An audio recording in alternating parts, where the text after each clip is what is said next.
When you have this pattern of a short vowel followed by a composite schwa, no matter what the syllable is, okay? Here's the A team, right? You could have the same combination with any two vowels, with any two consonants. Here's the EI family one, right? You could have the same syllable with any two consonants and have the O combination. Do you see that this is the short vowel composite schwa? Short vowel composite schwa. Short vowel composite schwa. When you get that pattern, you see, and of course these are always matched up. You got the pathach and the composite schwa that uses the pathach, or the chatef pathach. You have the segol and the chatef segol, that is the composite schwa that uses a segol. You have the kametz katuf and you have the composite schwa that uses the kametz katuf. Okay? These things always work in pairs. Okay? And if you see this combination, you know that that first vowel is a short vowel.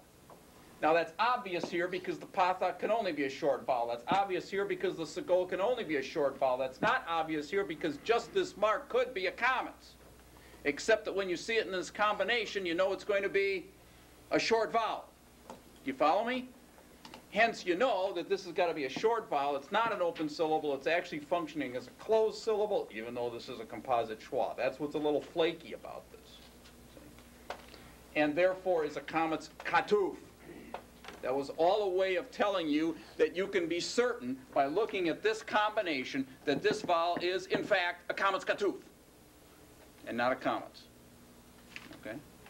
Now, knowing it's kametz katuf, what does it tell you?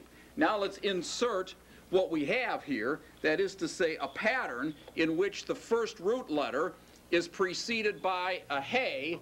That is to say, we've got the pattern of a hey plus a root letter with a kametz katuf here. And what is a composite schwa, but would ordinarily be a regular schwa here. You see what I'm saying? What's this pattern? Hafal. That's the point. All of that to get us back to what the regular verb is supposed to look like. Jim. Just a question for my own edification. A composite schwa then can be a silent schwa rather than a vocal. I had always assumed that a composite was always a vocal. And you are correct. That's why you're confused. Right. Yeah, that's what. No, you're right. Because in the regular verb, this is and has always been a silent schwa, right? Right? In other words, if this were the regular verb, we would have in this position the short vowel and the silent schwa, and that would be a closed syllable. You're absolutely right. All right.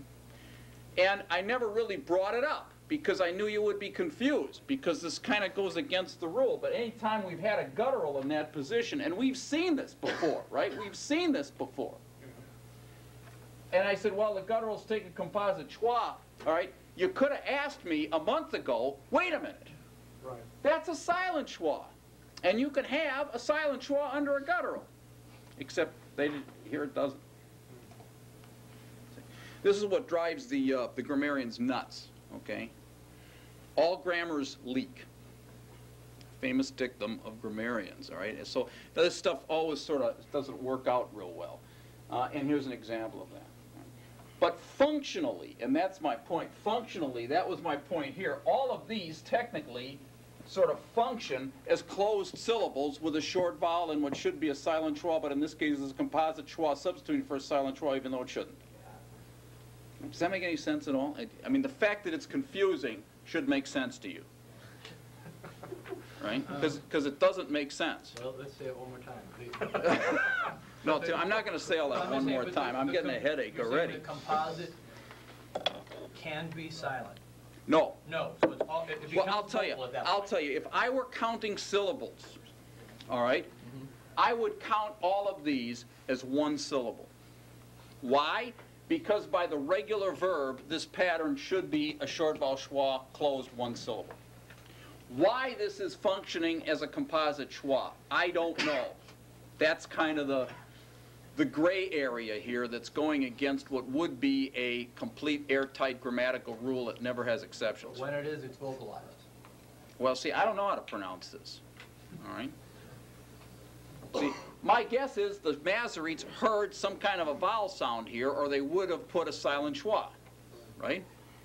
So, but what they heard, we don't know.